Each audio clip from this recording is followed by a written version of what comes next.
Bismillahirrahmanirrahim. Assalamualaikum warahmatullahi wabarakatuh. Terhormat Bapak Pengawas Pembina SMP Negeri 1 Latambaga, yang terhormat Ibu Kepala Sekolah SMP Negeri 1 Latambaga, dan yang saya hormati Bapak Ibu yang sempat hadir pada kesempatan ini. Puji syukur senantiasa kita panjatkan atas kehadiran Allah Subhanahu wa Ta'ala, karena berkat rahmat dan hidayahnya sehingga pada kesempatan ini kita diberi kesehatan untuk dapat hadir di tempat ini dalam acara diseminasi budaya positif SMP Negeri 1 Latambaga. Adapun susunan acara yang akan berlangsung pada hari ini yakni sebagai berikut. Acara pertama, pembukaan sebagaimana yang sedang berlangsung.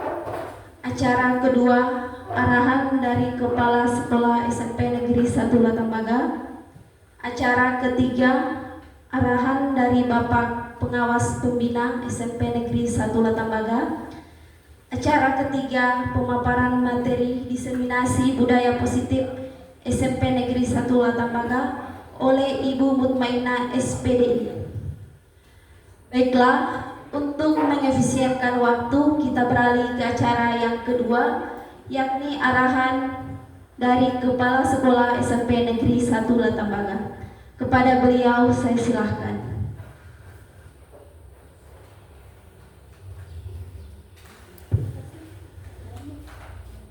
Bismillahirrahmanirrahim. Assalamualaikum warahmatullahi wabarakatuh. Alhamdulillah, puji syukur kita panjatkan kehadirat Allah Subhanahu wa Ta'ala atas segala limpah rahmat dan karunia-Nya kepada kita semua, sehingga pada kesempatan pagi yang berbahagia ini kita ada di sini bersama-sama dalam rangka menyukseskan salah satu kegiatan dari calon guru penggerak pada program pendidikan guru penggerak tahun 2024 ini. Yang saya hormati Bapak Pengawas Pembina SMP 1 Latambaga, yang saya hormati Ibu calon guru penggerak berdua, yang saya hormati Bapak Ibu guru yang sempat hadir.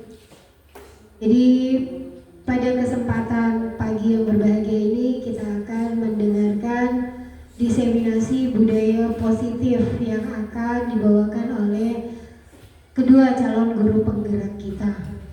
Bagaimana hal tersebut bisa menjadi motivasi buat teman-teman yang ada di sekolah ini untuk kedepannya juga tergugah minat dan keinginannya untuk mengikuti program ini. Nah, jangan sampai melihat program ini justru menyurutkan minat karena melihat banyak pekerjaan mereka. Sebenarnya tidak, mereka hanya pura-pura banyak pekerjaan. Yang jelas pekerjaan yang mereka lakukan tidak sebanding dengan ilmu yang mereka dapatkan. Jadi apa yang mereka peroleh itu sangat menambah wawasan dan ilmu mereka, dan harapan kita tentu saja bisa menularkan kepada teman-temannya yang lain. Saya kira demikian ibu-ibu ya, bukan bapak ibu ini, ibu-ibu hebat kita untuk tahun 2024 ini.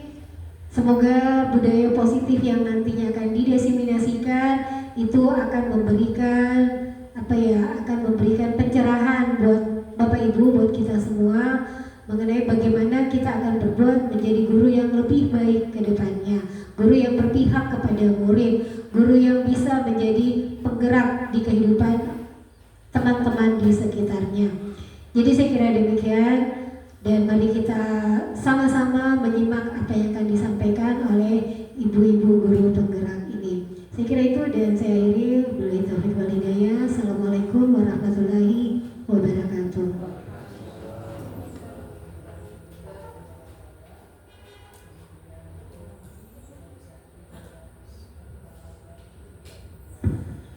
Itulah tadi arahan dari Kepala Sekolah SMP Negeri 1 Latambaga. Semoga bermanfaat bagi kita semua.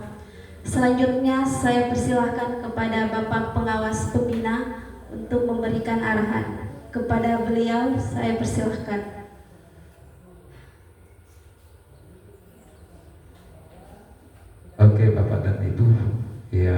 saya hormati Ibu Kepala Sekolah, yang saya hormati Bapak dan Ibu SMP, Guru SMP Negeri 1 Tambaga. Assalamualaikum warahmatullahi wabarakatuh. Saya ucapkan selamat kepada dua orang lagi calon guru penggerak yang akan banyak menggerakkan teman-teman di SMP Negeri Tambaga maupun di sekolah lain. Saya menyampaikan tetap semangat karena perjalanan ini sangat panjang dan butuh kesabaran, ya. Dan berita baiknya karena di rumah hanya karena di depan laptop dan banyak menyita waktu Bapak dan Ibu. Tapi yakin dan percaya buat yang lain, yang Bapak dan Ibu yang lain, tetap diusahakan. Kalau tahun ini gagal, gelombang ini gagal, maju lagi, iya. Karena boleh jadi ini hari tahun ini tidak tuntas mengarangnya, nanti diperbaiki lagi kembali mengarangnya, iya. Iya, jadi kalau biasanya biar banyak karangannya kelihatan itu kalau kita copy, jadi biar kacau bagaimana, ya. Jadi usahakan Bapak Ibu biar ada yang kita lihat dibahasakan kembali dengan bahasanya kita, ya. Tapi sama maksudnya, pasti kata-katanya juga banyak, ya. Dan tidak pernah ada yang ditegur karena kata-katanya tidak bagus, ya. Yang aneh itu kalau mengambil atau mengcopy ide dari orang lain, yang itu Bapak dan Ibu. Saya kira itu Bapak sebenarnya. Dan ingat Bapak dan Ibu, sekolah penggerak itu selalu menjadi prioritas Bapak dan Ibu, ya. Kita prioritaskan karena Bapak-Bapak Ibu. Tapi ingat itu Bapak dan Ibu, sebagai guru penggerak, ya harus Bapak Ibu yang dulu bergerak sambil menggerakkan teman-teman, ya. Jangan Bapak Ibu guru penggerak, Bapak Ibu lebih banyak diamnya ketimbang, ya. Jadi bergerak dalam memotivasi teman-teman, ya. Bagaimana upaya, ya, itu tadi peningkatan kualitas peserta didik, kualitas teman-teman, kualitas sekolah kita. Oke. Mudah-mudahan tahun depan masih dibagi lagi lektor, ya, dibagikan lagi lektor, ya. Kalau tahun ini, yang tahun kemarin semua sudah dapat, ya, ya, sudah dapat laptopnya, laptop Asus, ya. Oke. Jadi semua guru penggerak, ya. Kita juga ada para orang pengawas, dikasih juga yang ini, ya, dikasih juga dengan alasan supaya kalau kita keliling pembinaan pendampingnya, presentasi, ya, jangan dilihat sendiri, kita pakai dia, ya, sampai Pak Kadis, ya. Kalau rusak lagi laptopnya katanya, bilang lagi kalau laptopnya kita gantikan lagi, jangan gara-gara katanya sampai siap, ya. Kemudian, ya, kita pengawas, ya, jadi selalu direspon baik-baik dengan alasan pengawas sudah hampir punah jumlahnya, tinggal sedikit, ya. Kemudian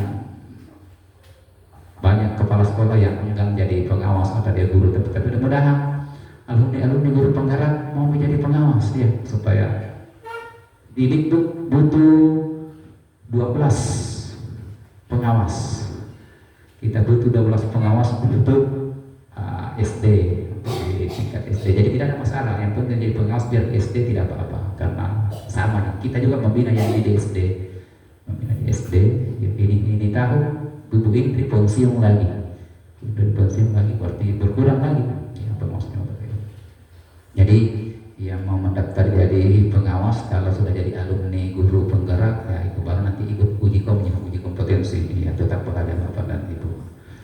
Saya kira itu, ya. Dan tidak usah, ya, pengawas itu, ya, pengawas agak fleksibel kerjanya, ya, respon gitu. Dikasih juga laptop, nanti kemarin kita ditawarkan lagi, kayak katanya pengawas sudah tua motornya, bilang betul Pak, iya. Sekarang, ya, sudah masuk permohonannya dari 25 kita mau digantikan motor yang baru lagi katanya. Oke.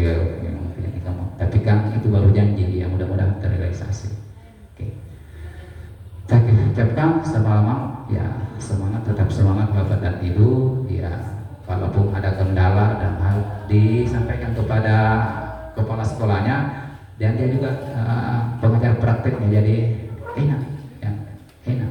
Di sini nanti yang paling banyak CGP-nya karena pengajar prakteknya ada di sini, ya ada di sini, Bapak dan Ibu. Demikian Bapak dan Ibu, akhir dari ucapan.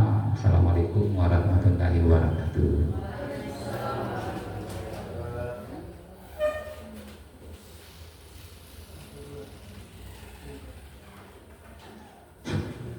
Itulah tadi arahan dari Bapak Pengawas Pembina.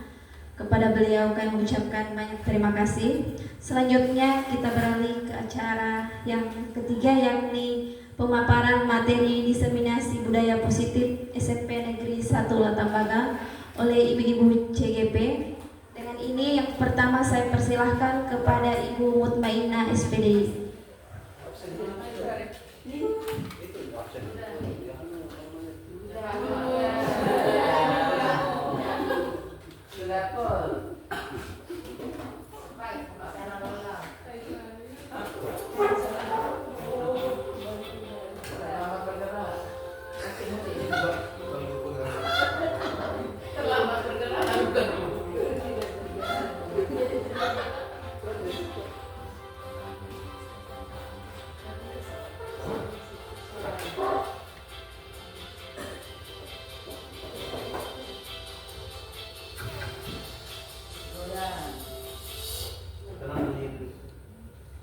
Bismillahirrahmanirrahim. Assalamualaikum warahmatullahi wabarakatuh.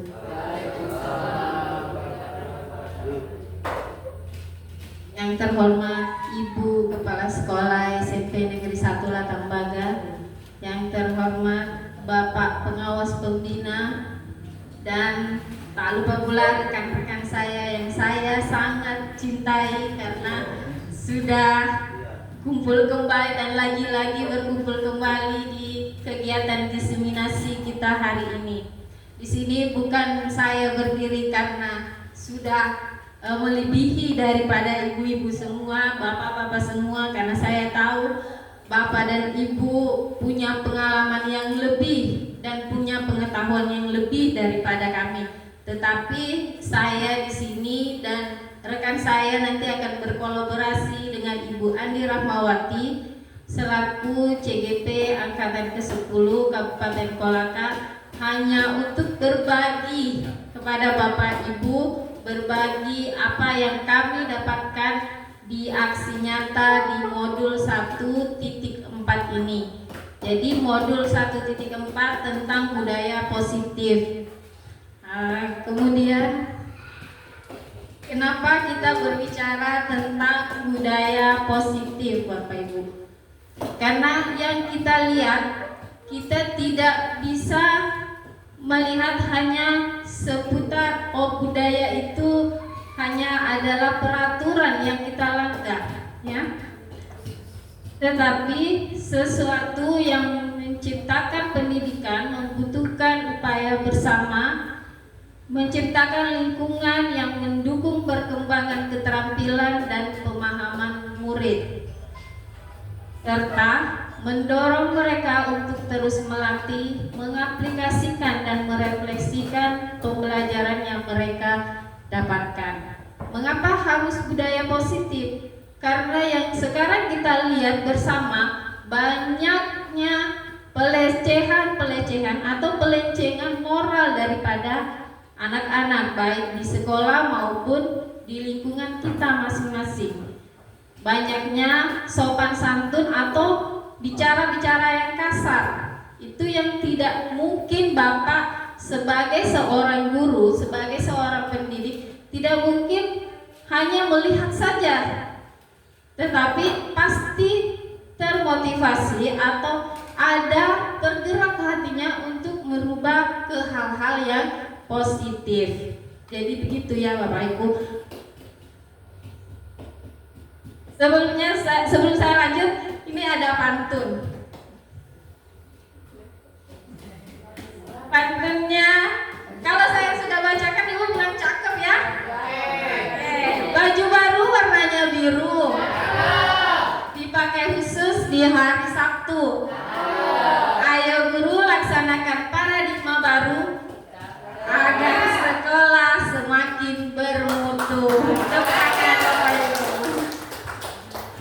jadi saya tahu di sini Bapak Ibu guru semua hebat-hebat. Jadi di sini ada perubahan paradigma belajar. Inilah yang dikatakan dengan paradigma baru yang biasa kita dengar sebagai profil pelajar Pancasila. Tapi sebelum ini kita bermain dulu, game dulu, berpasangan. Jadi cari pasangannya dulu masing-masing. Sepertinya sudah terbentuk pasangannya. Nah, sekarang tujuannya nanti ya. Jadi sekarang Bapak Ibu pilih salah satu temannya, apakah misalkan Pak Ismail sebagai A, kemudian Ibu Isti yang B. Jadi silahkan konsultasikan siapa yang akan memegang satu tangannya yang dikepal. Ah, sudah sepakat Bapak Ibu? Salah satu dari Bapak Ibu yang mengepal tangannya. Yang mengepal tangannya dianggap di dalamnya itu sesuatu yang berharga. Oke, sudah terpikir apa yang berharga kira-kira di situ?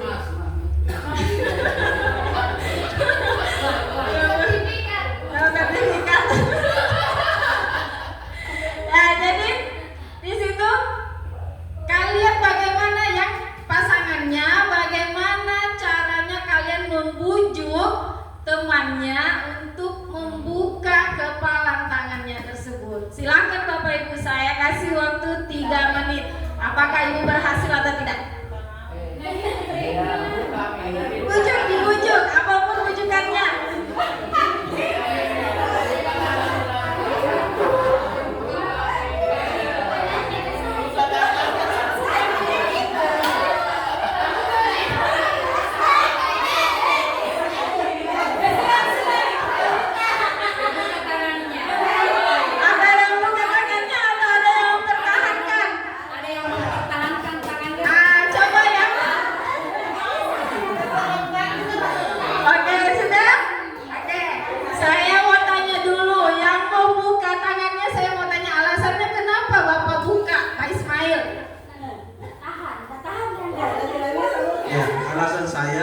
Begitu pasangan saya menyatakan Pak Ismail buka, langsung saya buka.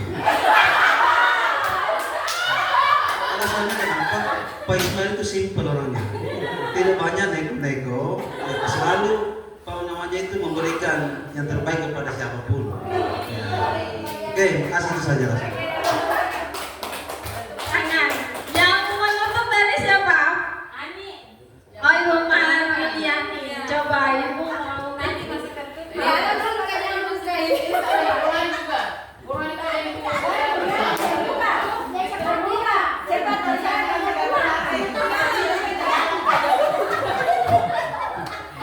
Coba perasaan Ibu. Ibu Sudani.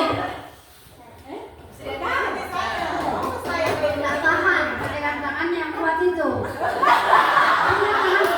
Peringatan kamu udah buka, hai. Saya itu kenapa saya buka kalau tadi kan dia bilang sesuatu yang berharga. Saya cuma menganggap, saya pikir uang 1.000 dan saya disuruh buka, kamu ditraktir masuk. Nah, baik Bapak Ibu, apa tujuannya tadi? Game itu adalah yang pertama itu adalah sebuah ilusi. Ketika Bapak dan Ibu tadi mempertahankan, begitulah juga ketika Bapak Ibu di dalam kelas.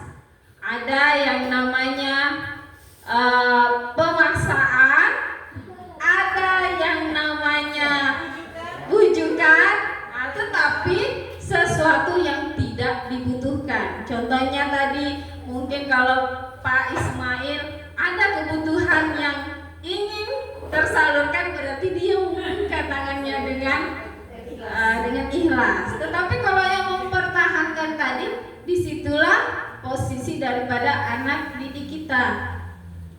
Bagaimana meskipun kami membujuk, meskipun kami menghukum, dia akan membuka nantinya Bapak Ibu, tetapi pasti bukan dari dalam dirinya. Nah, dia hanya dari luar saja, bersifat sementara.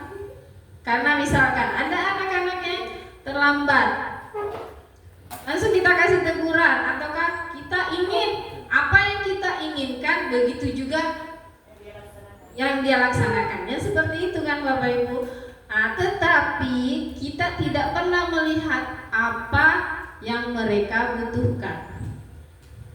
Jadi yang miskonsepsi psikiater dan pendidik dari William Glasser dalam kontrol teorinya itu, guru mengontrol murid itu hanya sebuah ilusi saja. Jadi kalau mungkin kita bisa memang mengontrol karena anak didik kita ada rasa takut, itu bisa kita kontrol, tetapi hanya bersifat sementara saja. Dan kita tidak pernah tahu di luar itu apakah anak ini bisa terkontrol atau tidak. Sedangkan kita sebagai seorang pendidik hanya beberapa jam saja untuk mengontrol mereka di sekolah. Kemudian yang kedua, ilusi bahwa semua penguatan positif efektif dan bermanfaat. Itu juga sebuah ilusi karena bersifat sementara.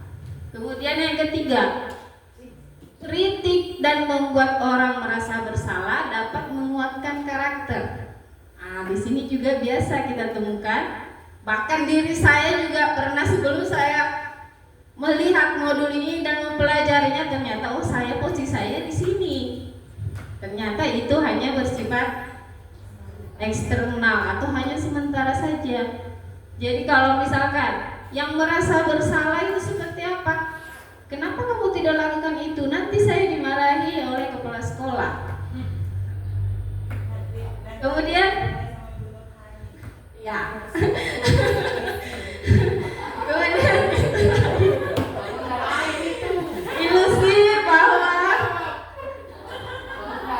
ilusi bahwa orang dewasa memiliki hak untuk memaksa.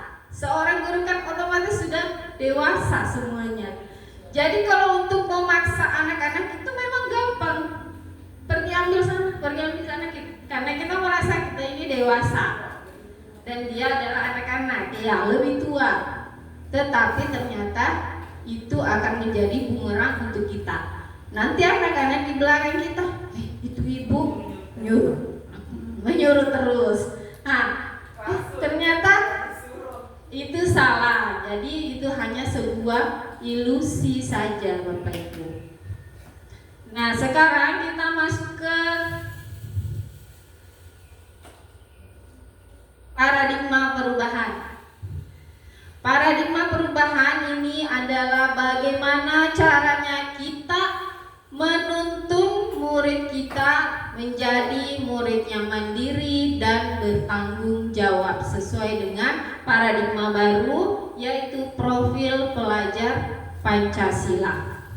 Jadi Ki Hajar Dewantara, kita kan tahu sudah profil pelajar Pancasila mungkin dari webinar-webinar ataukah yang sudah mengerjakan, Bapak Ibu sudah mengerjakan aksi nyata, ada Merdeka Belajar dalam PMM. Nah, disitulah kalau Bapak dan Ibu sudah membaca modul tersebut, berarti Bapak Ibu sudah paham apa tujuan daripada kita untuk menuntut anak kita menjadi mandiri dan bertanggung jawab.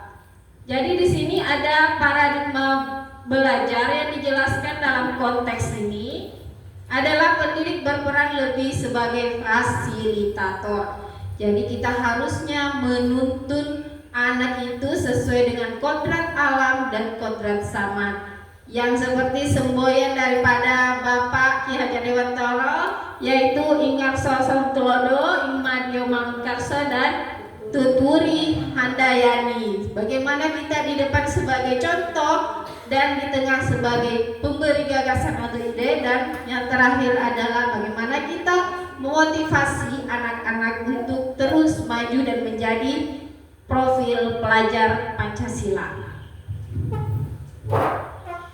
Kemudian kita masuk ke disiplin positif. Di sini disiplin positif merupakan pendekatan yang mendukung perkembangan kognitif dan kemandirian anak. Jadi di sini posisi kita sebagai seorang guru hanyalah bagaimana anak-anak itu terdidik dan dituntun sesuai dengan apa yang menjadi potensinya masing-masing, Bapak Ibu. Jadi tidak harus dia menjadi orang yang pintar. Tidak ada anak-anak yang terlahir tidak tahu atau tidak punya isi kepala. Nah, tetapi mereka tahu, oh di sini saya punya kemampuan, dan itu tidak boleh dipaksakan sesuai dengan apa yang kita inginkan, Bapak Ibu.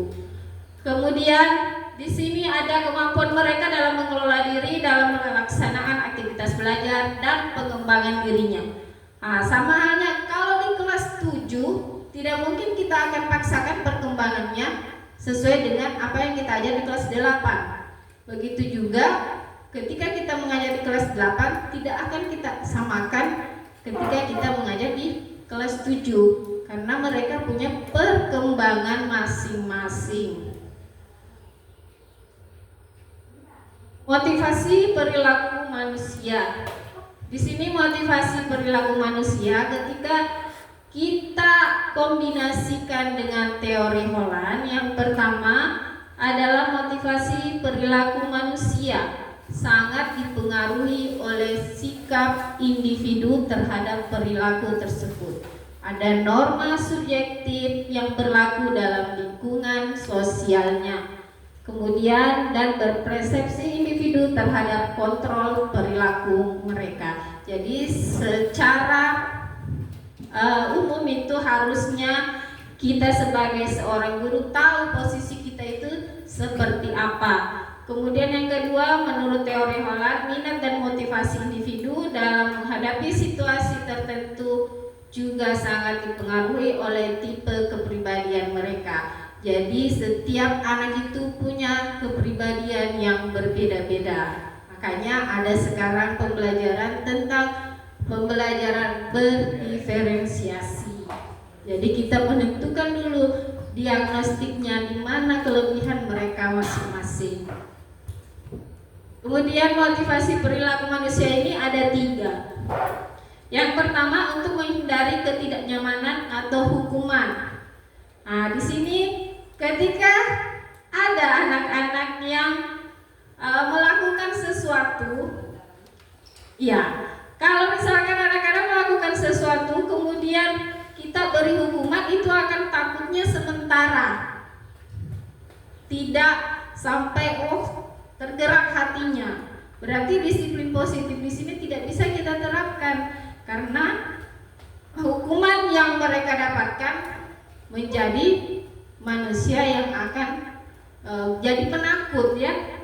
Ketika melihat misalkan Ibu Wisti lari semua, tetapi ternyata takutnya itu hanya takut sementara saja. Kemudian untuk mendapatkan imbalan atau penghargaan dari orang lain. Di sini juga biasa Bapak Ibu memberikan imbalan yang berlebihan. Boleh memberikan imbalan, tetapi tidak boleh memberikan imbalan yang berlebihan. Contohnya, saya menyapu di kelas supaya saya terlihat, oh saya rajin. Ataukah kita tidak terlambat datang di sekolah supaya kita terlihat oleh kepala sekolah, oh ini anak, oh ini rajin, Ibu Maria ini sudah rajin. Nah, itu adalah penghargaan dari orang lain yang hanya bersifat ekstrinsik atau bersifat sementara saja, di luar daripada apa yang mereka inginkan. Oke, yang ketiga, untuk menjadi orang yang mereka inginkan dan menghargai diri sendiri dengan nilai-nilai yang mereka percaya. Itulah yang dikatakan dengan motivasi intrinsik, karena menghargai dirinya sendiri dengan nilai-nilai yang mereka percaya. Ini ada 3 perbedaan antara hukuman, konsekuensi, dan restitusi. Yang pertama, tidak terencana atau tiba-tiba. Karena kalau ketika kita mendapatkan anak yang melakukan kesalahan, langsung kita ancam, pungut sana atau saya berdirikan kamu di lapangan. Nah, Nah, itu secara tiba-tiba, tidak terencana. Kemudian konsekuensi yang perlu kita lakukan terencana atau disepakati sesuai peraturan. Di sini contohnya ada peraturan yang sudah kita lakukan tetapi dilanggar oleh anak tersebut. Ketika kamu misalkan tidak memakai sepatu hitam, nah, konsekuensinya apa?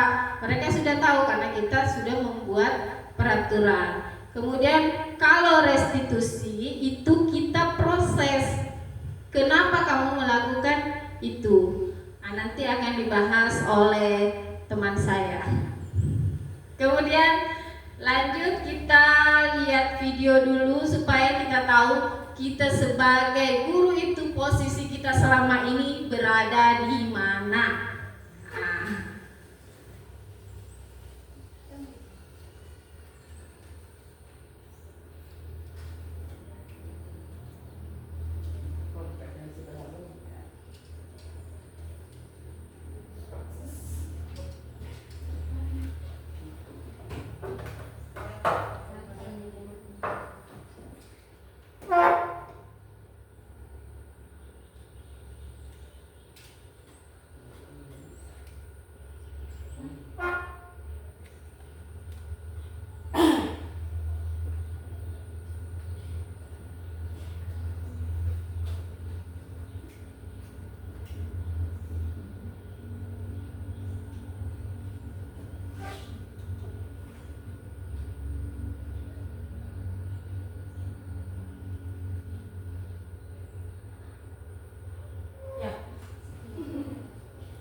Ayah. Dipasangkan isinya. Iya. Karena lama bagian kan. Ya, usahakan mau dikasihnya mau diperpustakaan. Terus ada wifi di sini. Iya. Terus Ini Dan yang Bisa di ada sampai di sini. ada jalan nih. Iya. Ada di Pertama kita perpustakaan mungkin sekarang kalau kita jalan di dompet jalannya. kasih kita di sini toh. Ini kan maksudnya. Tidak berfungsi di sini. Iya. Nanti dah gitu. Saya bilang ini Ani sudah sudah setengah mati hidungnya dia. Oke, silahkan Bapak Ibu simak. Ibu sebenarnya beratnya di mana selama ini?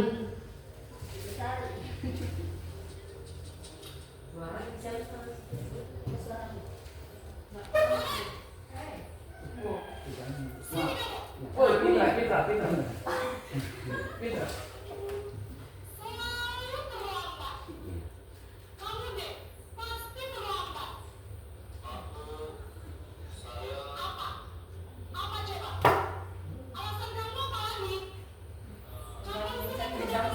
Berkali-kali.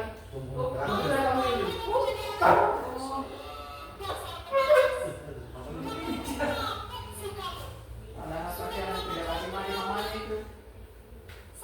Ya lumpuh.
Tidak ada 5.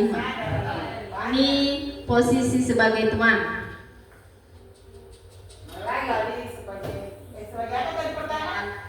Posisi merasa bersalah. Yang pertama penghukum, yang kedua merasa bersalah. Sudah mulai tahu diri yang lama. Ini sebagai teman.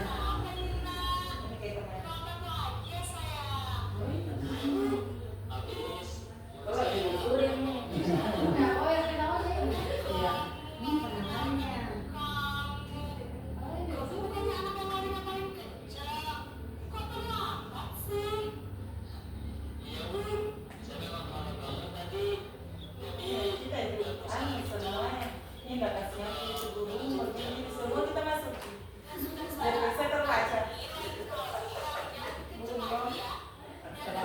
Ini posisi yang ketiga ini, kita sentralnya jam awal. Belum makan gorengan ini. Kalau ini sudah cair, ini sudah belas. Kalau itu tadi. Nah, yang keempat sebagai pemantau atau hanya monitor saja.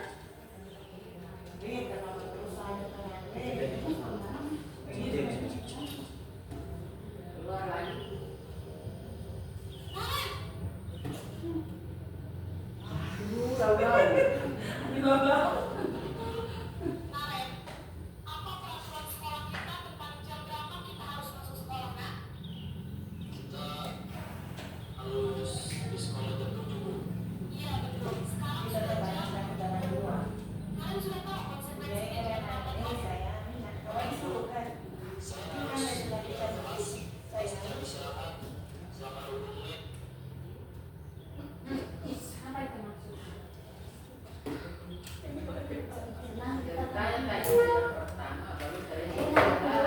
Jadi yang keempat itu adalah pemantau. Jadi memantau anak ketika dia melakukan sesuatu.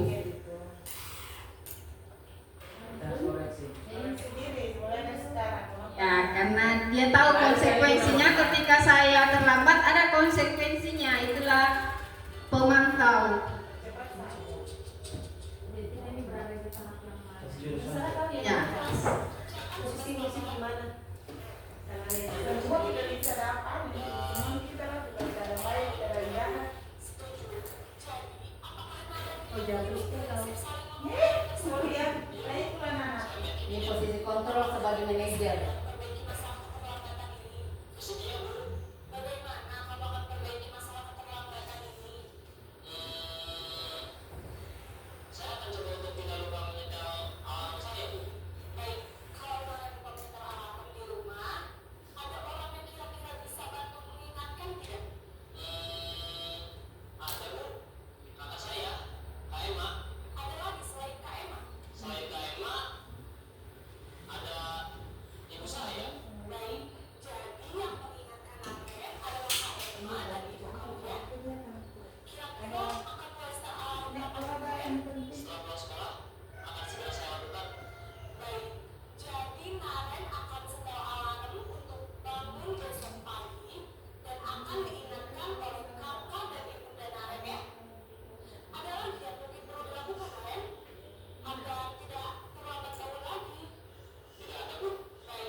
Nah, itu tadi video yang sudah kita simak bersama, yaitu 5 posisi kontrol.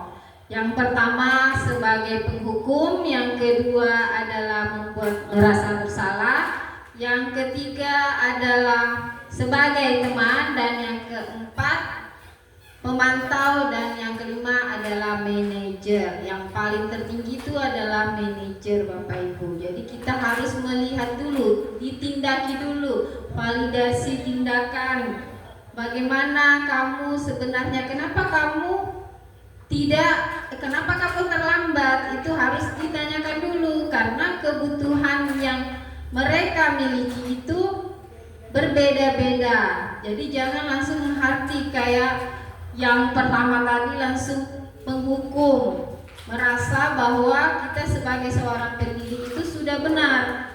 tanpa melihat apa yang menjadi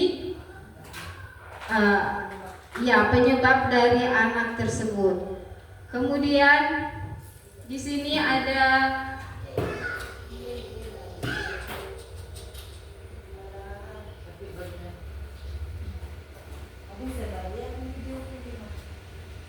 di sini ada 5 posisi kontrol guru. Posisi kontrol restitusi memegang peran penting dalam membangun disiplin positif di sekolah. Ketika Bapak Ibu sudah berada pada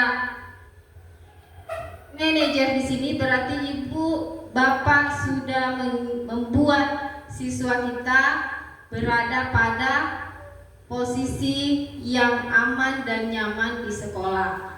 Karena kebutuhannya nanti itu berbeda-beda. Kemudian yang pertama tadi adalah menghukum guru menggunakan hukuman fisik atau verbal untuk menegakkan aturan. Kemudian yang kedua, membuat rasa bersalah, guru memanipulasi rasa bersalah murid untuk mendapatkan kepatuhan. Yang teman sini, guru menjalin hubungan pertemanan dengan murid, tetapi terkadang mengabaikan tanggung jawab sebagai pendidik. Biasanya di sini karena anak merasa sudah menjadi teman gurunya, akhirnya istilahnya kita pare-are, sudah patotoai. Akhirnya karena dia merasa di sini guru ini temanku Jipa Ismail. Itu merasa dia sebagai teman. Jadi boleh kita menjadi sebagai teman mereka, tetapi tidak secara berlebihan. Kemudian pemantau, guru mengamati perilaku murid dan memberikan arahan sesuai situasi. Kemudian yang terakhir adalah posisi yang seharusnya guru lakukan adalah sebagai seorang manajer, memvalidasi dulu identitas anak-anak itu seperti apa. Ini ada contoh penerapan posisi kontrol guru. Kalau penghukum berjemur di lapangan selama 30 menit itu menghukum namanya.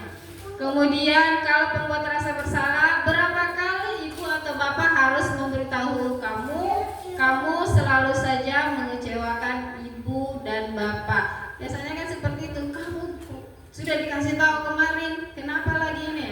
Itu merasa bersalah anaknya. Kemudian yang pemantau, kamu sudah berapa kali melanggar peraturan sekolah? Kamu tahu konsekuensinya? Setelah upacara kamu beli atributnya di koperasi dan jangan diulangi lagi. Itu sebagai pemantau. Dia sudah tahu apa konsekuensi yang akan diberikan ketika dia melanggar. Kemudian sebagai teman, ayo dong. Seperti itu. Sini dulu nak. Sini. Yang manis-manis pokoknya. Tolong bantu ibu atau bapak ya sekali ini. Ya sudah, tidak apa-apa. Atau misalkan kalau dia melanggar, ya sudah tidak apa-apa. Masuk itu yang namanya sebagai teman ya. Ketika kita menjadi seorang manajer, kita harus, apakah kamu tahu kesalahanmu? Yang kira-kira bagaimana kamu memperbaiki kesalahanmu. Jadi ada umpan balik dari siswa. Nah di sini coba kita simak baik-baik. Saya kecewa sekali dengan kamu. Di sini masuk ke posisi mana Bapak Ibu? Ya, saya kecewa sekali dengan kamu. Yang dia masuk ke posisi kontrol mana ini Bapak Ibu? Iya, sebagai membuat merasa bersalah. Kemudian di sini, apa rencanamu untuk menyelesaikan masalah ini? Ya, sudah paham. Oke, manfaatnya adalah menerapkan posisi kontrol restitusi tersebut, meningkatkan disiplin positif di sekolah, membangun karakter murid, meningkatkan hubungan guru dan murid, meningkatkan kualitas pembelajaran. Jadi bukan hanya guru dan murid, tetapi guru dan guru, murid dan murid, atau guru dan murid. Ya, jadi lingkupnya di sekolah itu semua yang menjadi warga sekolah. Baik Bapak Ibu, sebelum saya akhiri, saya akan perkenalkan yang selanjutnya teman saya akan membahas tentang keyakinan kelas. Silakan Ibu Andira. Ini jadi saya ambil satu.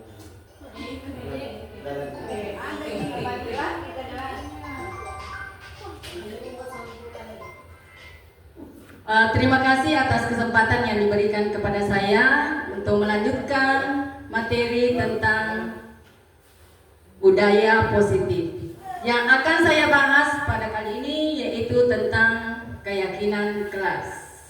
Ya, sebelum kita masuk pada keyakinan kelas, mari kita melakukan speaking terlebih dahulu supaya bisa semangat dan bahagia.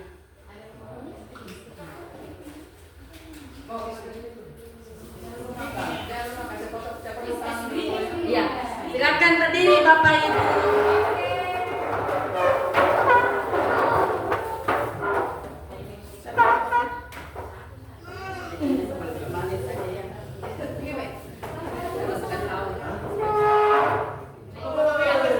Baiklah, kita speaking dengan tepuk semangat. Ya.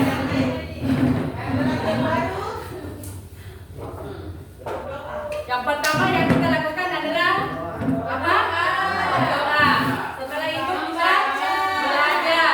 Setelah itu bekerja. Setelah itu semangat. Semangat. Sukses. Semangat, sukses.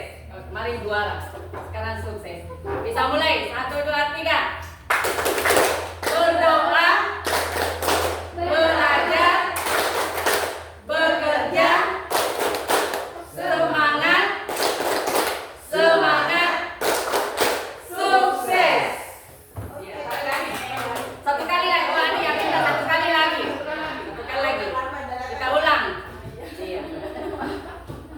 1, 2, 3. Berdoa, belajar, bekerja, semangat, sukses.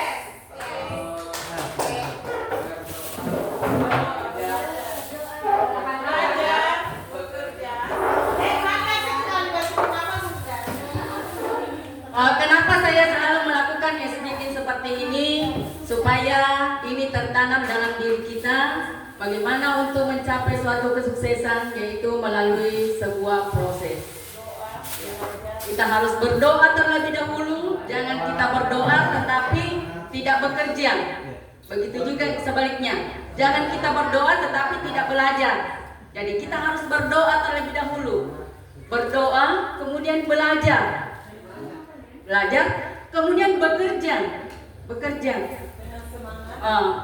Kalau kita bekerja dengan semangat, ya pasti hasilnya akan memuaskan.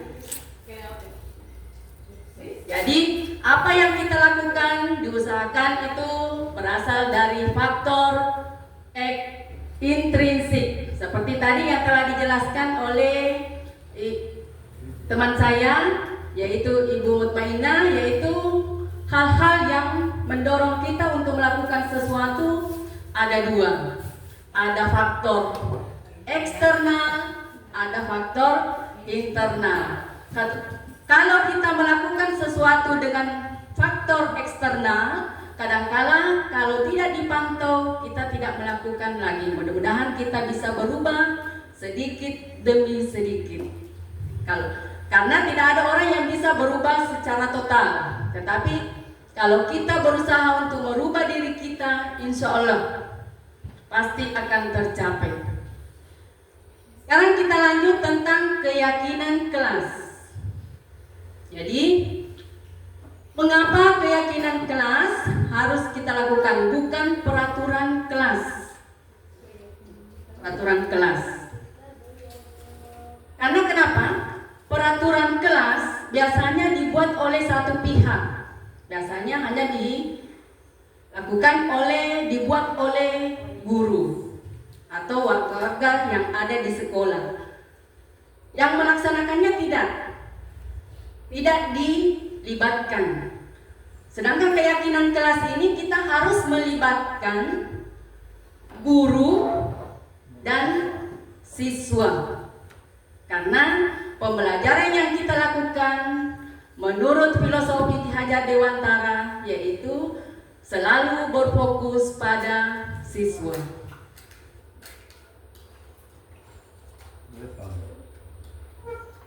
Ya, di sini keyakinan kelas yaitu merupakan pernyataan-pernyataan universal yang disepakati oleh guru dan murid atau siswa untuk menjadi pedoman dalam bersikap dan berperilaku di kelas.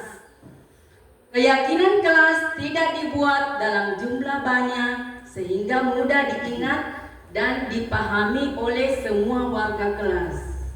Ya, tidak perlu terlalu banyak terlebih dahulu. Mungkin cukup 5 supaya itu mudah diingat, tetapi kita harus melakukan evaluasi setelahnya. Apalagi yang harus kita buat berdasarkan apa yang diyakini oleh peserta didik.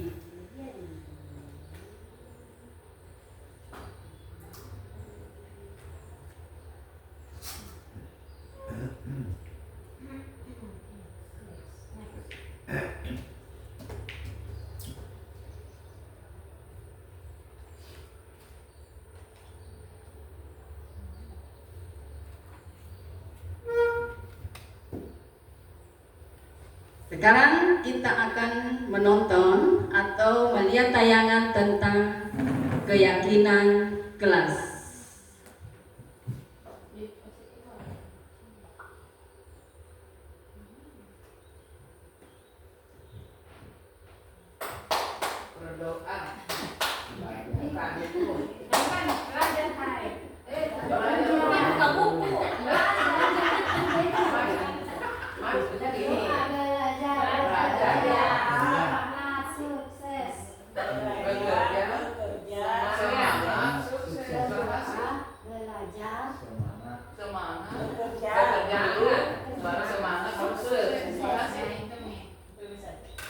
Berdoa.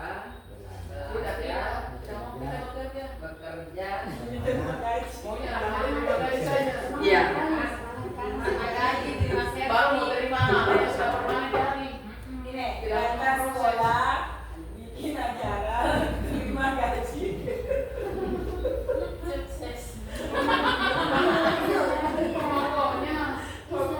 Jadi dalam melakukan keyakinan kelas ini bisa mungkin kita terapkan di dalam kelas masing-masing. Jadi di mana anak-anak diminta untuk mengeluarkan pendapat, ya, keyakinan apa yang harus kita lakukan. Jadi yang bisa dilakukan oleh peserta didik di dalam kelas. Keyakinan kelas itu memiliki ciri-ciri yaitu menggunakan kalimat yang positif. Biasanya kan kalau peraturan kelas yaitu menggunakan kalimat misalnya jangan membuang sampah di sembarang tempat. Kalau keyakinan kelas yaitu misalnya menjaga kebersihan kelas atau menjaga keindahan kelas. Keindahan kelas itu sudah mencakup beberapa. Bisa supaya indah berarti harus bersih, harus teratur. Kemudian menghormati teman, guru dan seluruh warga sekolah atau kelas. Gitu. Jadi itu cakupannya banyak, luas. Itu untuk keyakinan kelas. Jadi langkah-langkah membuat keyakinan kelas yaitu yang pertama libatkan semua warga kelas. Ya. Jadi semua peserta didik di dalam kelas itu dilibatkan. Mau laki-laki mau perempuan, pokoknya dilibatkan. Yang kedua yaitu membuat pernyataan positif.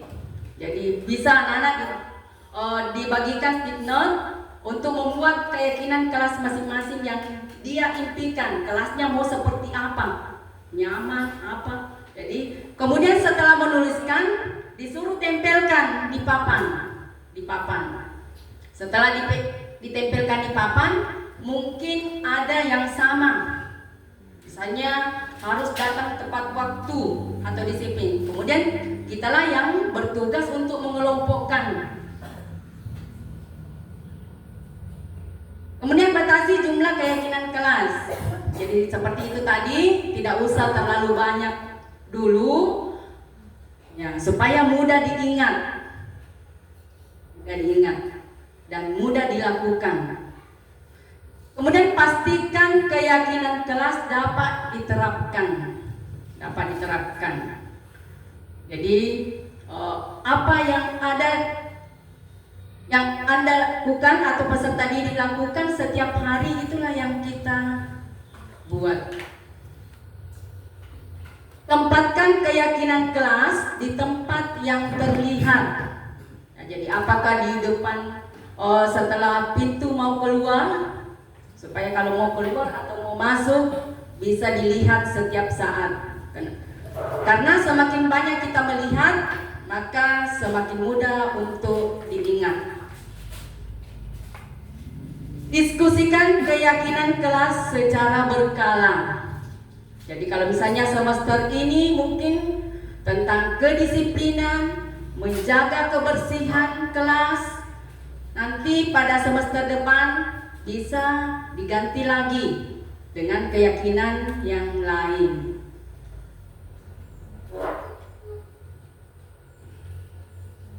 Contoh keyakinan kelas, yaitu kami saling menghormati. Saling menghormati itu termasuk teman dengan temannya dia dengan siswa dengan guru, siswa dengan kepala sekolah. Jadi luas jangkauannya. Yang kedua, kami bertanggung jawab atas tindakan kami. Apapun yang dilakukan oleh peserta didik, dia merasa bertanggung jawab. Kemudian kami bekerja sama untuk mencapai tujuan bersama. Bekerja sama, jadi intinya di sini adalah bekerja sama. Jadi kalau ada yang tidak mau bekerja sama, apakah misalnya membersihkan kelas, tidak mau bekerja sama, berarti dia sudah melanggar keyakinan kelas yang sudah disepakati. Kami belajar dari kesalahan kami. Mungkin ada anak-anak atau siswa yang berkali-kali melakukan kesalahan. Kemudian kami berusaha untuk menjadi yang terbaik. Jadi setiap siswa itu berusaha untuk menjadi yang terbaik sesuai dengan potensi yang dimilikinya, berdasarkan kodrat alam dan kodrat zamannya.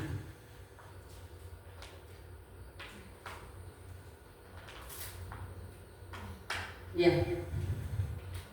Sebelum kita masuk pada manfaat keyakinan kelas, pada saat kita membuat keyakinan kelas tadi, yaitu kita harus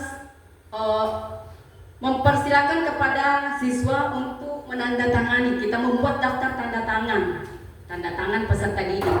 Oh, berarti yang tanda tangan di situ berarti itu yang sepakat.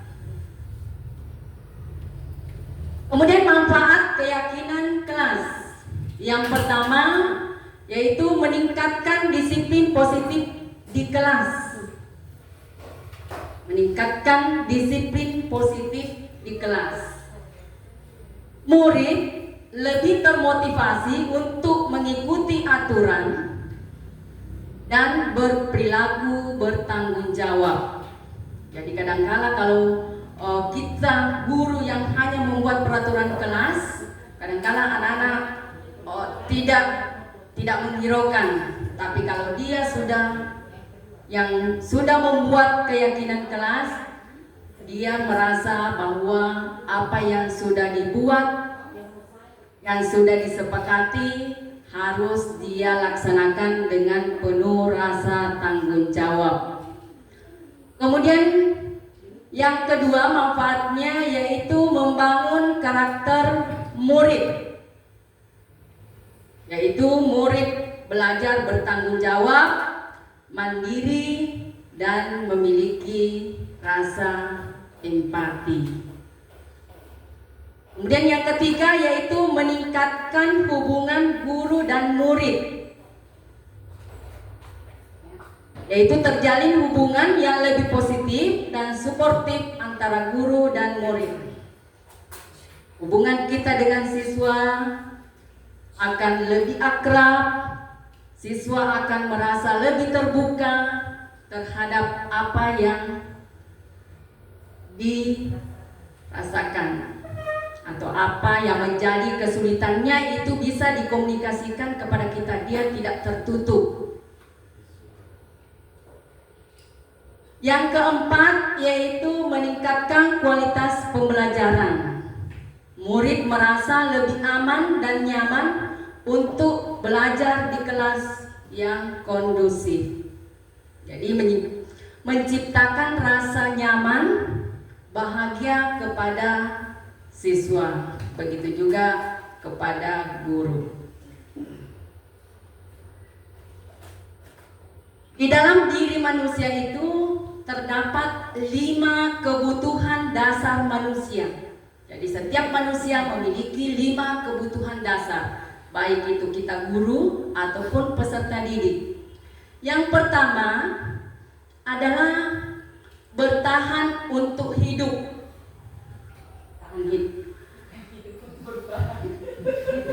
Ya, bertahan untuk hidup.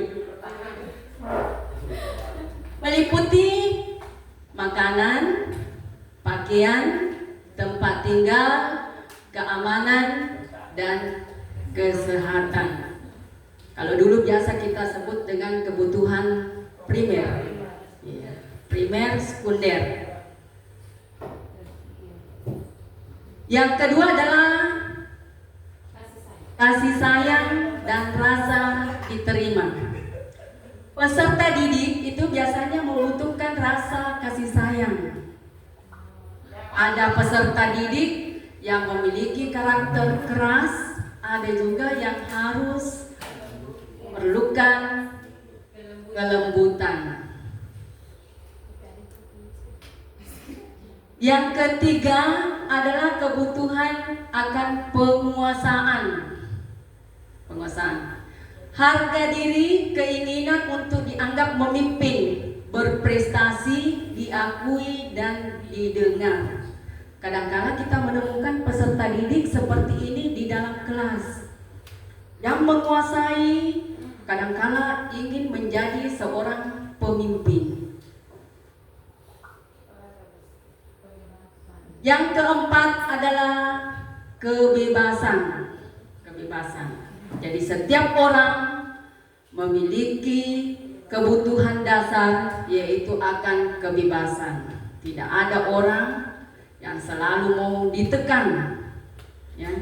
Kalau kita berbuat dengan kebebasan, maka kita akan lebih mandiri, memiliki pilihan, mencoba hal-hal baru, mampu mengendalikan dirinya. Kadang-kala kalau kebebasan ini anak-anak lebih kreatif. Kadang-kala kita melakukan pembelajaran di dalam kelas. Jadi tidak semestinya pembelajaran itu selalu dilakukan di dalam kelas. Bukan hanya pelajaran olahraga saja. Jadi bisa juga mata pelajaran lain. Ya. Supaya anak-anak itu merasa bebas, tidak bosan dengan lingkungan atau ruang kelas.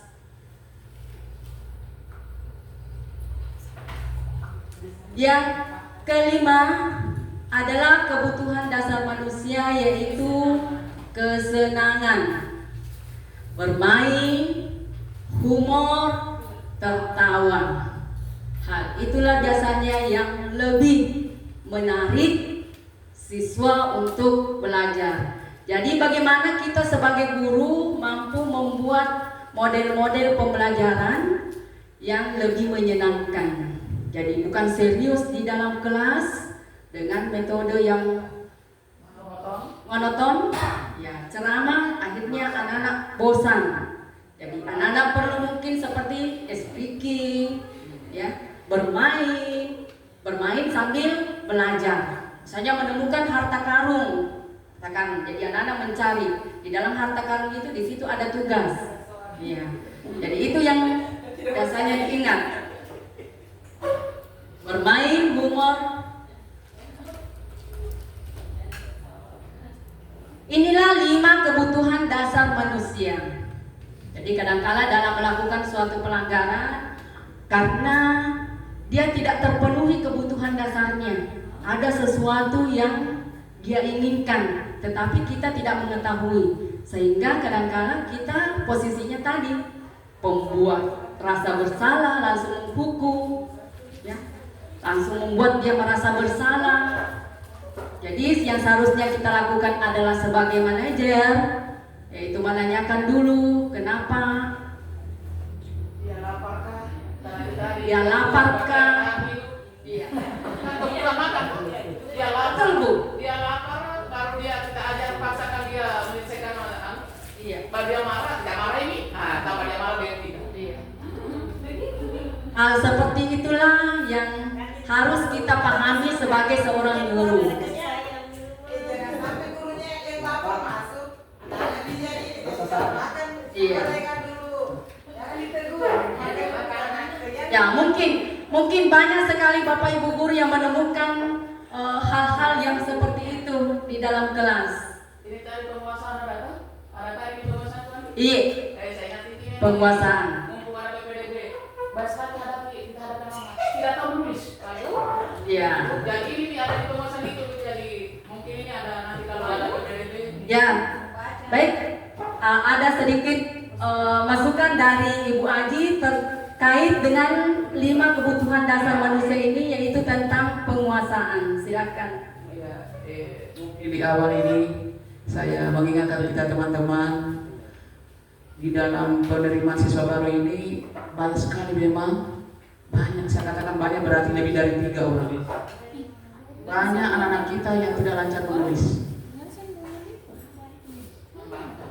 Tidak lancar menulis, jadi kita harus belajar. Ini kebetulan ini dibahas. Mudah-mudahan kita langsung lagi mempeto anak-anak.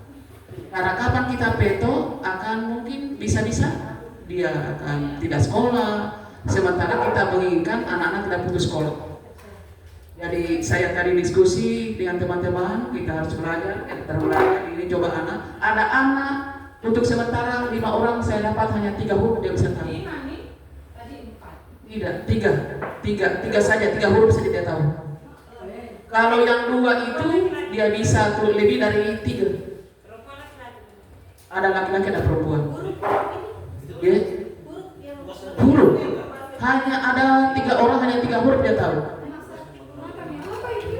Dan ada anak-anak yang lebih dari 3 huruf dia sudah tahu. Guru, kalau saya katakan coba kamu tulis bergotong royong, sama sekali tidak bisa tulis itu, hanya B, G dengan A. Itu pun kalau saya pindah, misalnya bertanggung jawab campuran huruf, itu sudah banyak sekali, hampir rata-rata. Yang hebohnya, bergotong royong tidak huruf A-nya, sudah tulis ada huruf A. Bergotong royong rata-rata tidak ada M. Tidak ada M. Jadi ini mungkin kebetulan dibahas ini di dalam diseminasi. Mungkin ini petunjuk buat kita guru bahwa kita harus tahu anak-anak secara manajer tadi itu. Kenapa sampai begitu? Kita harus tanya. Kalau dia terlambat tidak boleh. Kita harus lihat dulu kenapa dia terlambat. Kalau seperti Obama, karena ini sudah berkali-kali. Nah ini lain lagi dari yang lain. Kalau Obama terlambatnya terus menerus itu. Kita harus pelajari dia Obama. Mungkin juga terlalu sering kita berikan kelonggaran ini Obama sehingga dia berkali-kali melakukan ke itu. Mungkin juga di situ tadi pengaturannya tidak ada yang membangunkan dia. Iya, itu saja Bu Andi. Saya mengingatkan. Mudah-mudahan juga ini saya bisa terapkan di PPDB. Keyakinan ruang PPDB dalam pra-MPLS. Ya, terima kasih atas masukan dari Ibu Aji.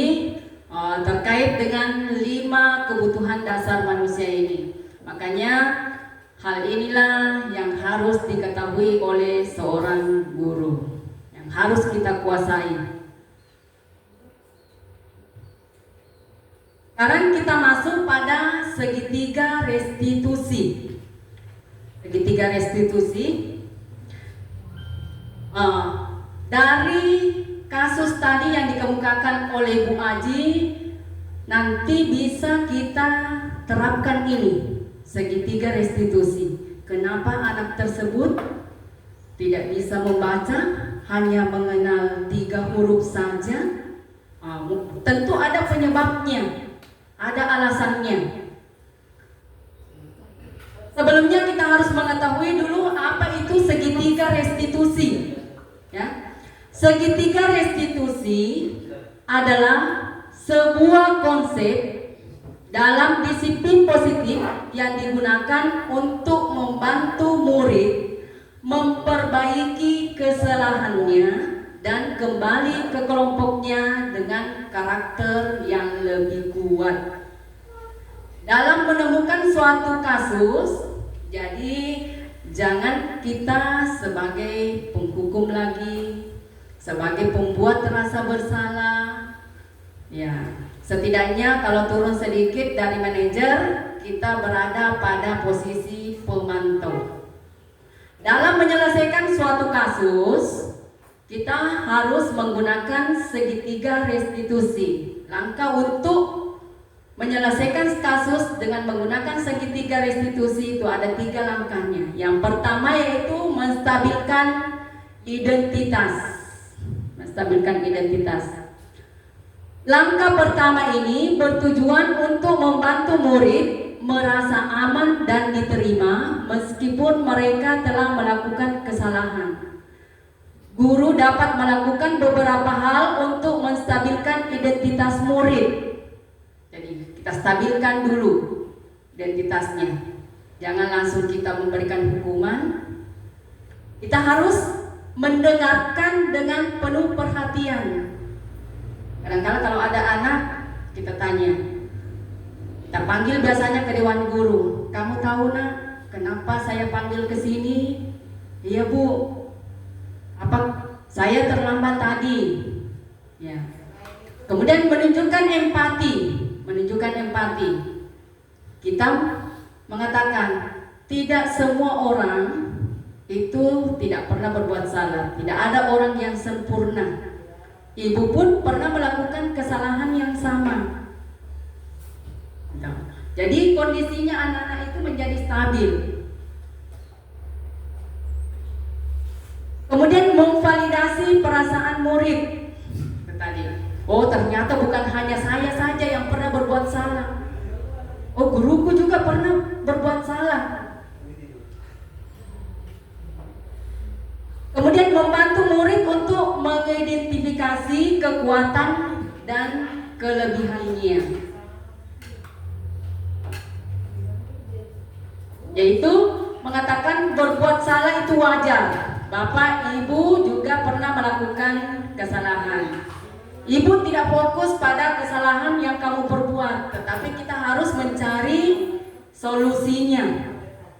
Jadi kita harus mencari solusinya. Selanjutnya, langkah yang kedua yaitu memvalidasi tindakan yang salah.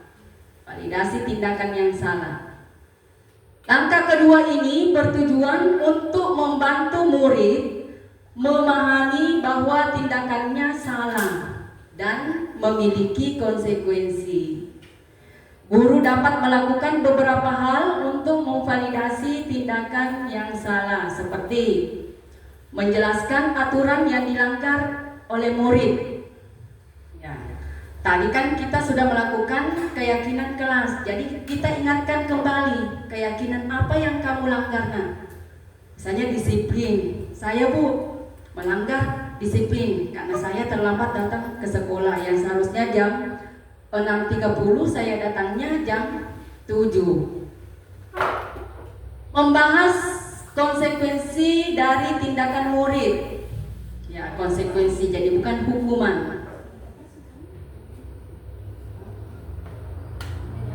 Kemudian yang ketiga yaitu membantu murid untuk memahami dampak dan tindakannya.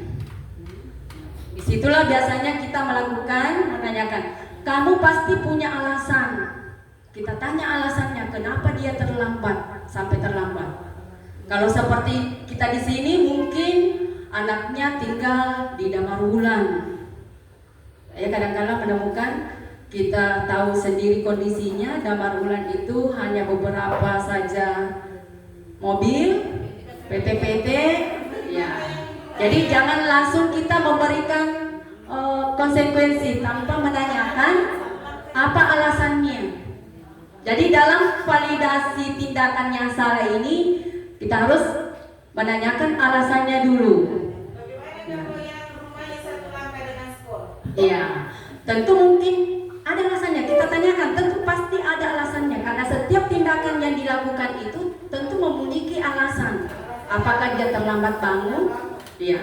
Kalau terlambat bangun, mungkin ada lagi alasannya. Kenapa terlambat bangun? Mungkin dia main game sampai larut malam sehingga dia terlambat bangun.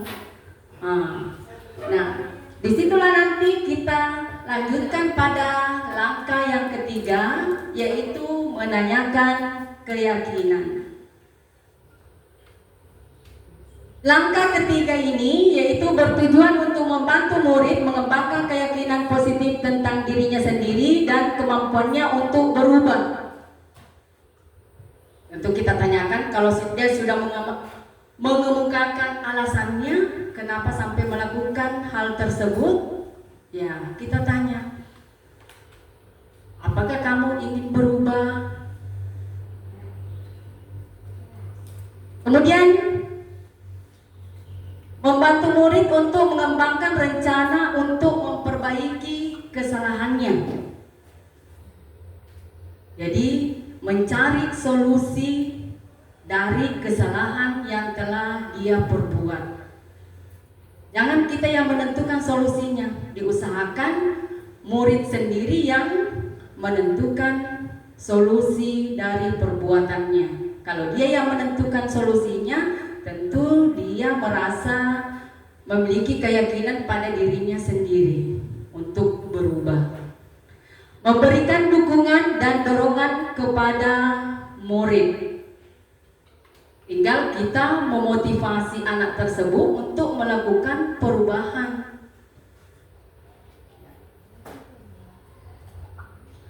Sekarang kita saksikan tayangan video.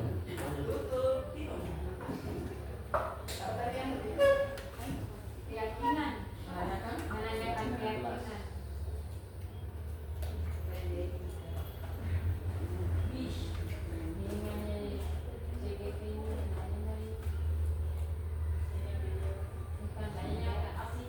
Kalau sudah banyak TGP pasti maju sekolah. Buktinya itu baru sudah mulai berubah.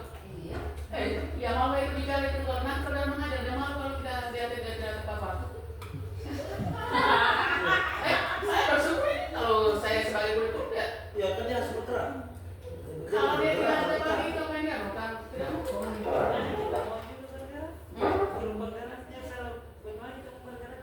Aku mau mendaftar sebagai guru bergerak tidak mau. Baik caranya menjadi. Jadi dia harus datang dulu sekolah di awal. Oh, guru penggerak dulu. Kalau kita datang itu Guru penggerak harus ya tahu dulu. Sebenarnya berapa ini tidak tiba-tiba kita ini. Tidak boleh pulang dulu. nggak bisa dibilang dia pulang. Ya, pulang mau pulang aja. Berani nih. Karena banyak terakhir.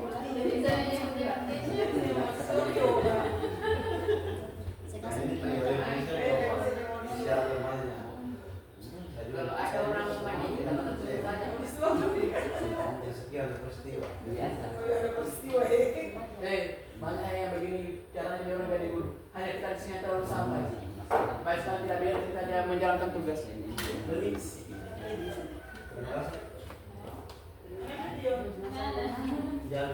Dikasih tahu dia mengajar, dia pasti kasih menikah. Aduh, berarti Pak Ismail ini yang harus Saya selalu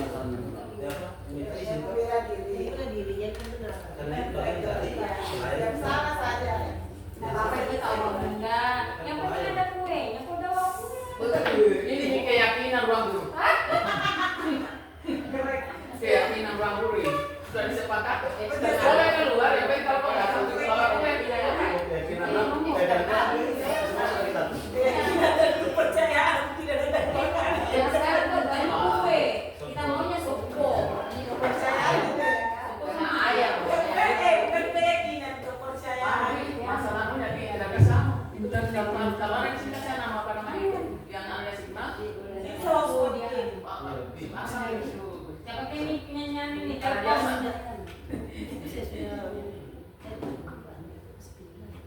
Setelah baik semuanya, sudah dapat sekali murah. Di situ tidak ada cuma itu dari kata-kata dia tidak bilang masa tidak apa.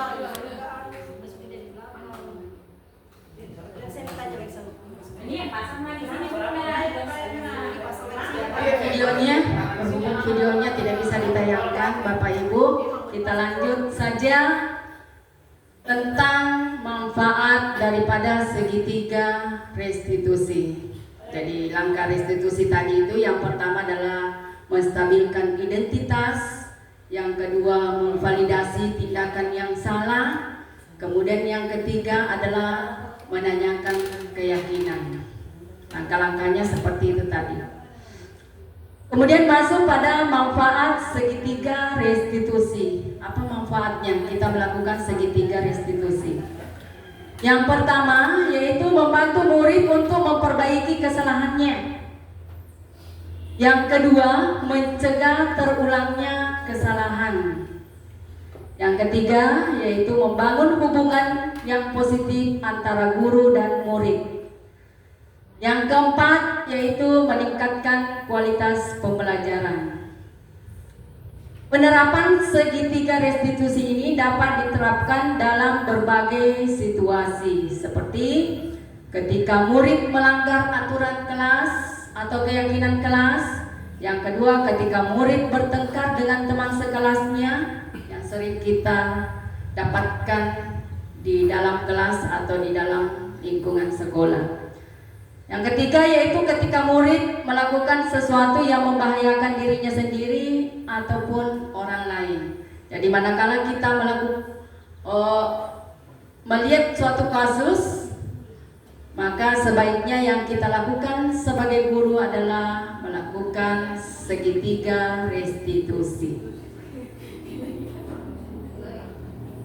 Kesimpulannya yaitu dalam penerapan program disiplin positif, hendaknya guru memiliki standar kepribadian, profesional dan sosial yang baik, di mana guru mampu merefleksikan dirinya dalam posisi kontrol saat ini sebagaimana perjalanan dirinya sebagai among atau manajer yang menuntun murid-muridnya menjadi insan yang mandiri, merdeka, dan bertanggung jawab sesuai dengan profil pelajar Pancasila. Karena itulah yang diharapkan dalam kurikulum Merdeka, yaitu profil pelajar Pancasila, yaitu beriman dan bertakwa kepada Tuhan Yang Maha Esa, berakhlak mulia, mandiri, berbinekaan global, bernalar kritis, bergotong royong, dan kreatif. Saya kira cukup sekian pemaparan kami sebagai CGP pada tugas diseminasi budaya positif. Semoga apa yang kami berikan dapat bermanfaat bagi kita semua. Lebih dan kurangnya saya ucapkan terima kasih. Sebelum kita mengakhiri, kita lakukan dulu refleksi tentang kegiatan kita hari ini. Refleksi. Mungkin ada dari Bapak Ibu yang bisa mengungkapkan refleksi terhadap kegiatan dari CGP ini. Silakan Pak Ismail.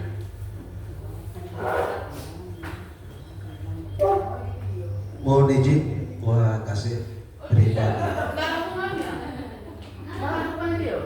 Ya baik, terima kasih atas kesempatan diberikan kepada saya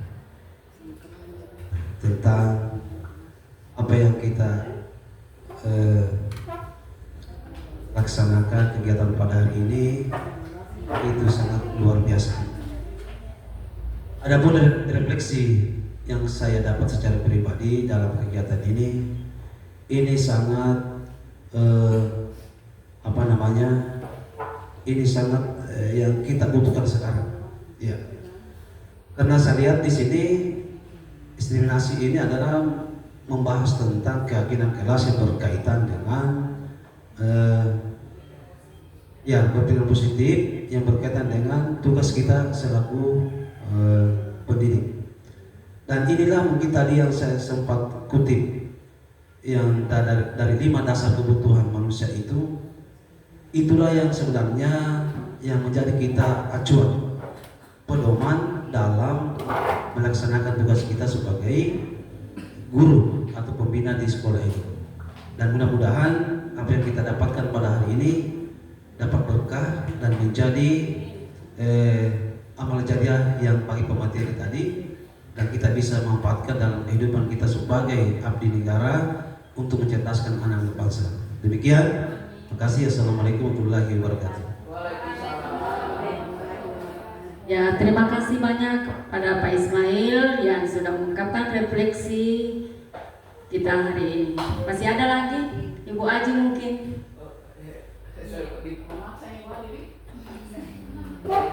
Terima kasih. Saya sangat berterima kasih banyak dan saya sangat salut. Inilah mungkin sebagai orang tua, mungkin saya dan Ibu Titi akan muncul pada saat kami memaksa kedua teman ini harus ikut. Jangan pantang menyerah. Nah, kita harus akui teman-teman, inilah mengarahkan kita untuk kembali menjadi guru yang benar, kembali ke jalan yang benar.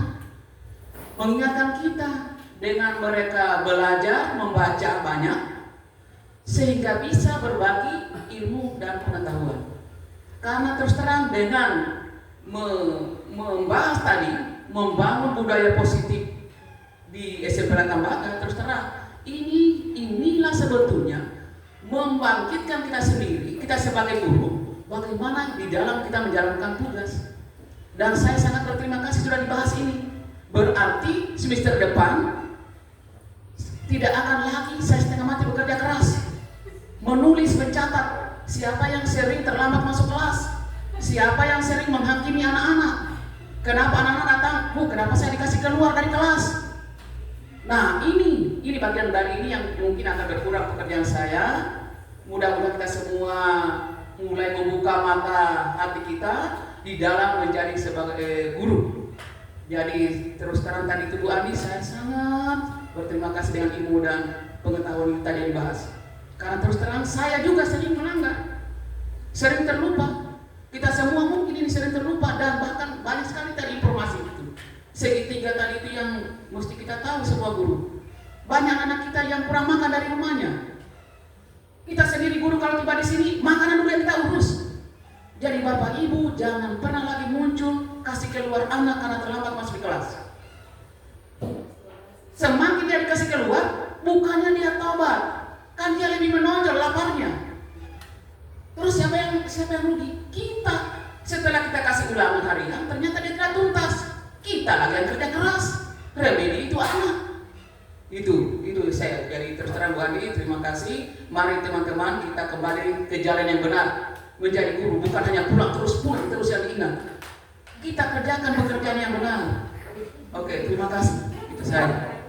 Kemudian teman-teman yang masih muda-muda, kejar, ayo kejar dari guru penggerak.